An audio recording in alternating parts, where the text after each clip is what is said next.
નમસ્કાર, હું છું કુંજન રાવળ અને આપ જોઈ રહ્યા છો આઝાદ મીડિયા લાઈવ।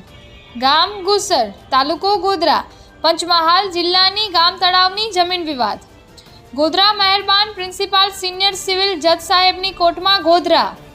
ગામ ગુસર, તાલુકો ગોધરા નંબર 147/2023ના કેસમાં કોર્ટ કમિશન માપણી માટે આજ રોજ એટલે કે તારીખ 31/7/2023ના રોજ કોર્ટના ઓર્ડરથી સર્વેયર અને કોર્ટ કમિશનને વાદી અને પ્રતિવાદી હાજર રહીને માપણી માટે કાર્યવાહી કરવા જણાવેલ। વાદી પક્ષકાર પરમાર અર્જુનસિંહ ઉદ્દેશી અને વગેરેનું કહેવું છે કે આ જમીન પર અમારો હક છે। પ્રતિવાદી રજાત મહિપતભાઈ ધુડાભાઈ અને અન્ય પ્રતિવાદી સરપંચ અને ગ્રામજનોનું કહેવું એવું છે કે આ જમીન ક્યાં છે તે અમોને ખબર નથી અને વાદી પક્ષ તે જ ગામમાં બીજી પણ જમીન ખેડે છે। હાલમાં વાદી જે જમીન કહે છે ત્યાં કોઈ મકાન, કોઈ વાવેતર કરેલ નથી। પ્રતિવાદી અને ગુસર ગામના સરપંચ અને અન્ય ગ્રામજનોનું કહેવું છે કે વાદી જે જમીન કહે છે તે ગામ તળની છે। વાદી ગામ તળની જમીન પડાવી લે તો અમારે ભવિષ્યમાં કઈ સાર્વજનિક કામો માટે જમીન લાવવી ક્યાંથી, જેથી ગામ તળની જમીન સરપંચ અને અન્ય ગ્રામજનોએ વાદીને આ જમીન આપવા માટે સંમત નથી, જેથી કોર્ટની આગળની કાર્યવાહી પર જોવા છે। માપણી કરવા આવેલ કર્મચારી ગ્રામજનોને હાજરી, વાદી અને પ્રતિવાદીની હાજરી અને ગુસર ગામના સરપંચની હાજરીમાં લેખિત જવાબ લખી આપેલ, જેઓ કોઈ નકશો લઈને આવેલ નહોતા। આવી જમીન બાબતોની વિગતતાને લઈ ગુસર ગામના લોકોનું એવું કહેવાનું કે અમારા ગામનો નકશો જે નવી વસાહત વખતે પાનમવાળા જોડે હોય તે જ લઈને આવે તો માપણી કરવામાં સરળતા રહે અને આવી વિષમતા કે ખોટો રેકર્ડ દૂર કરી શકાય।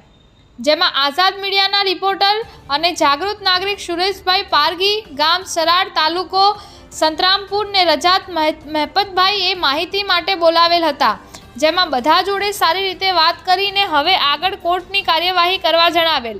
રિપોર્ટર સુરેશભાઈ પારગી, આઝાદ મીડિયા લાઈવ, ગોધરા।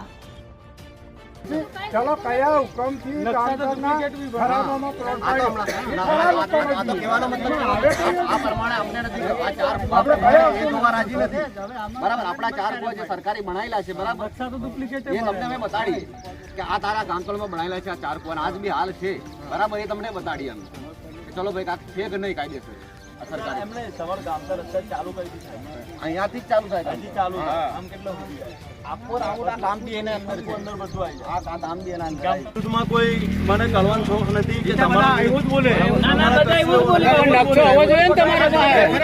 અમે 10,000 રૂપિયા ભર્યા આના માટે ભર્યા અને ગામ તળ માપવા અમે કેમ કે ચોખ્ખું કહેવામાં બે નકલો આપી ત્યાં બે નકલો ને અમારી ગામ તળની ચાલે। બીજી મુદ્દત પાડું છું બરાબર, બીજી મુદ્દતના અંદર તમે જે કહો છો ને નકશાવાળો એ નકશો લઈને બી આવે છે ને, હું તમને ચોખ્ખું અનવે એ નકશા માપણી થયા વગર ખબર નહીં પડે, કેમ કે હવે બધું ટેકનોલોજી કોમ્પ્યુટરાઇઝ સિસ્ટમ વાતો પબ્લિક નું સાપત થાય એટલે તમે ચોખ્ખી માપણી જોઈએ અમારે। તો હજી બી કહું છું કોઈને મન, હું તો હજી બી કહું છું કોઈનું બધાનું માપણી નકશો લઈને બી આવે છે થોડી માપી આલ્યા ને આગળ ઘરે બધો 99 નંબરનો સર્વે નંબર તમે આટલા સમય અહીંયા રોલ છો તમે બધા છો જ, એટલે તમારે બધું ડિસાઈડ કરવાનું।